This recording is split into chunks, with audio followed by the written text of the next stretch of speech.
Vaut-il mieux être seul que mal accompagné?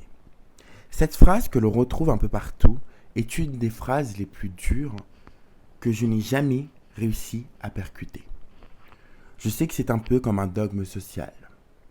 On vit dans une société dans laquelle nous cultivons, et prenons d'ailleurs plaisir à le faire, l'idée de se faire seul, de réussir seul, de gagner seul. Mais la vérité, c'est que se faire seul, ce n'est pas possible. Gagner seul, non plus. Il y a toujours quelqu'un pour te tendre la main. Et réussir seul est une tristesse. Car quand tu as réussi et que tu veux partager ta réussite aux autres, c'est assez ambivalent de le faire seul. À quoi sert d'être millionnaire si on n'a personne avec qui partager son repas?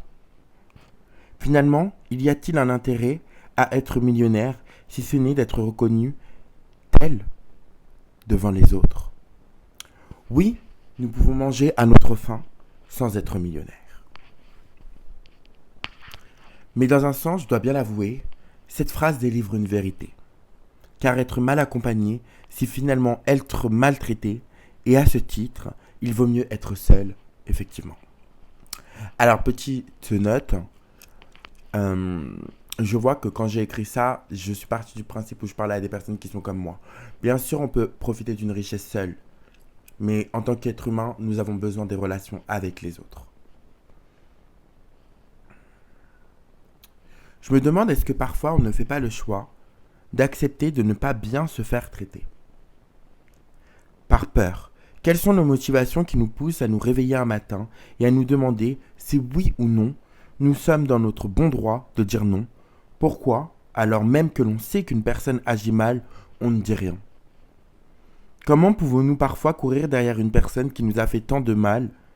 Eh bien, j'en ai conclu qu'il est parfois arrangeant d'avancer avec des personnes toxiques pour cacher sa propre toxicité soi-même, envers soi-même.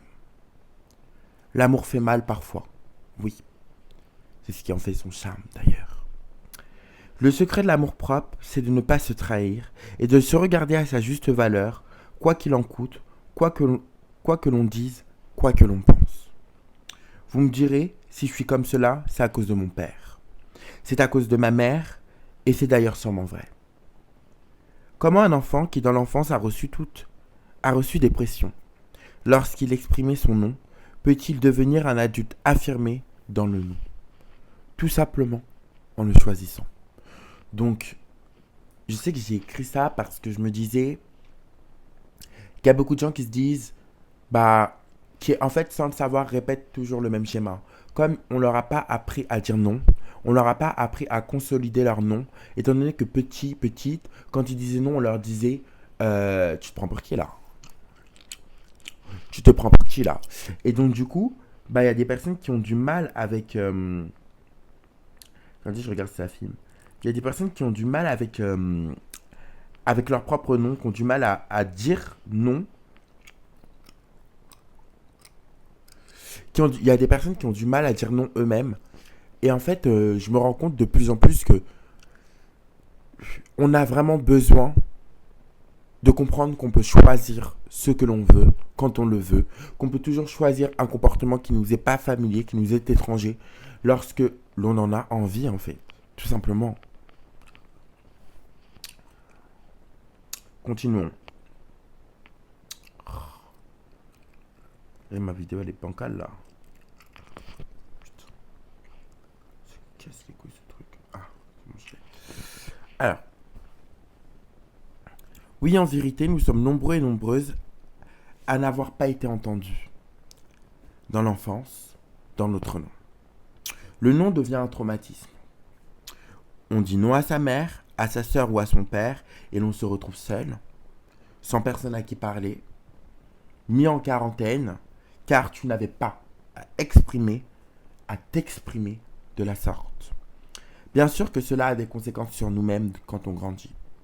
Quand on a passé sa vie à se faire critiquer, il est difficile de trouver une raison de se choisir et de se dire que l'on est dans son bon droit. Je suis également d'accord pour dire que ces traumas viennent modifier une vérité oubliée.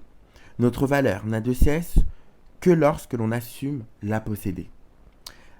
Arrière aux voleurs de lumière qui cherchent à nous la dérober. Mais tu sais quoi ? Je ne crois pas que les autres sont les seuls responsables. Je crois que tout part d'un choix et d'une décision. Bien que l'on soit tout le temps omnibulé par le respect que l'on reçoit et les attentions que l'on reçoit des autres, j'ai décidé pour parfaire à ce manque de surveiller ce que je donne et à qui je le donne. Je te donne si je me sens bien avec toi ou si tu as besoin. Mais je ne te donne pas la même chose.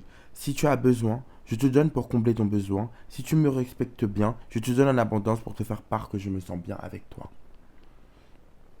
La raison pour laquelle je me suis éloigné de cette personne qui me faisait du mal, que je reste parfois dans des relations toxiques, c'est que j'ai cru que cette personne pouvait changer.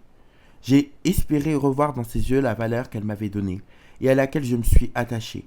J'ai conscience que tous les humains sont faits pour s'aimer et faire des erreurs. Je ne suis personne pour juger. Parfois j'entends les gens et je ne veux pas leur ressembler. Je ne veux pas fermer mon cœur à l'amour, à l'autre, parce qu'on m'a fait mal. Car je sais que je suis capable de passer à autre chose, d'aller plus loin que ce mal. Je suis capable encore. Alors ne me juge pas de ne pas avoir de fierté, mais seulement de m'être attaché à la mauvaise personne.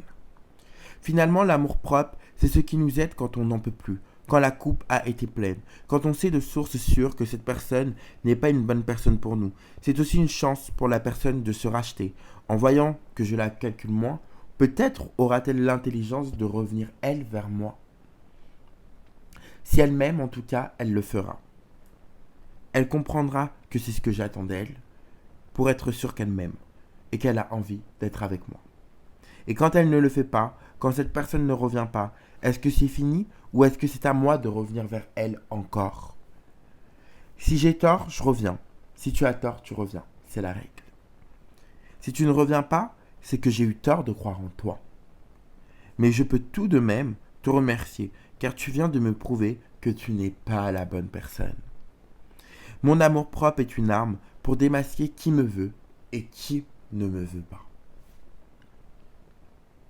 Ce qui me paraît étrange, c'est que j'ai remarqué que plus je laisse les gens à eux-mêmes et que je me choisis, plus ils ont envie d'être avec moi.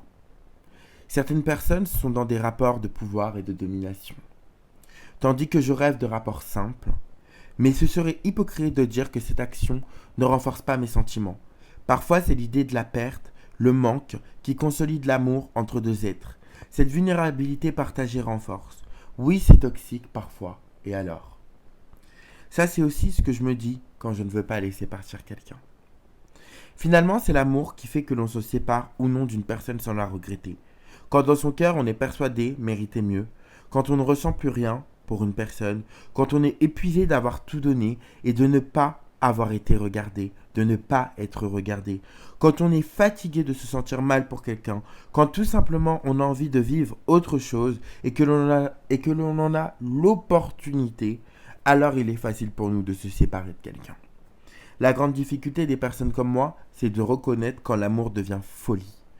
Car quand on est intense, on a tendance à ne jamais laisser ce que l'on aime.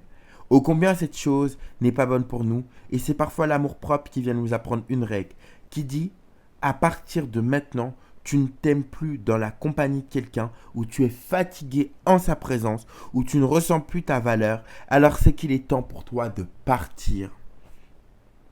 Un temps où définitivement, peu importe, tant que tu pars en pardonnant, en te disant le problème ce n'est pas ce que tu fais la personne, c'est tout ce que tu ne fais plus pour toi en sa présence. Quand tu es avec cette personne, tout ce que tu fais pour toi, tu dois le regarder. Tout ce que tu ne fais plus pour toi, tu dois aussi le regarder. Tous les bons mots que tu ne dis plus, tout le regard de bienveillance, toute cette envie de paix disparaît en contact de quelque chose, de quelqu'un. Ce quelque chose ou ce quelqu'un vient te révéler que tout n'est pas rose en toi, que tu ne t'écoutes pas, que tu ne te valorises pas assez, que tu ne te donnes pas assez d'amour par rapport à ce que tu mérites. Une partie de toi est contre toi. Et autant tu peux l'accepter chez toi et chez les autres, autant tu n'es pas obligé d'y cultiver de l'énergie. Merci aux personnes jalouses qui nous montrent notre valeur. Merci à nous de savoir poser un regard sur nous qui est différent. Merci de nous apprendre de nous aimer. Non, je récapitule. Merci de se donner de l'amour autrement qu'en regardant le non-amour des autres. Anyway, j'espère que la vidéo vous a plu. C'était une vidéo assez bancale. Je sais que je ne vous ai pas regardé toute la vidéo. Je sais que j'ai pas été vraiment focus sur vous pendant cette vidéo. Mais honnêtement, j'avais envie vraiment de lire ce texte. Je sais pas pourquoi. Je voulais tester quelque chose de nouveau. Et j'ai trouvé ça funny. So, let's going to do what we need to do. Moi. Et abonnez-vous.